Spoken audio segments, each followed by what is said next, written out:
बिस्मिल्लाहिर्रहमानिर्रहीम। सूरत अल-बकर आयत नंबर 21 जो तिलावत ऐं तर्जुमो।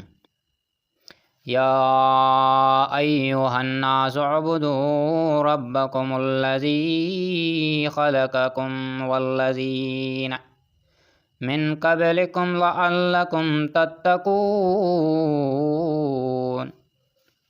ये इंसानो पंहिंजे पालनहार जी इबादत कयो जिन्हें अव्हां खे पैदा कयो ऐं उन खे बि पैदा कयाईं जेकी अव्हां खां अॻु हुआ तां त तव्हां तिलावत ऐं तर्जुमो।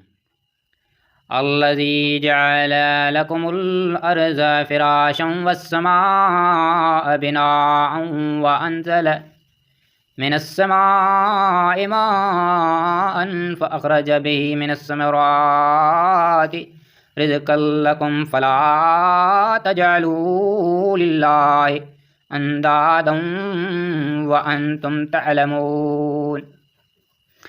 जिन अव्हां लाइ ज़मीन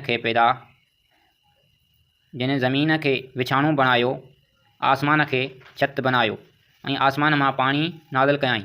पोइ उन जे ज़रिए अव्हां जे खाधे लाइ मेवा पैदा कयाईं। पोइ अव्हां अल्लाह लाइ शरीक न बनायो, हालांकि तव्हां ॼाणो था। जो तिलावत ऐं तर्जुमो। व इन कुंतुम फ़ी रैबिम मिम्मा नज़्ज़लना अला अब्दिना फ़अतू बिसूरतिम मिन मिस्लिही वदउ शुहदाअकुम मिन दूनिल्लाहि इन कुंतुम सादिकीन।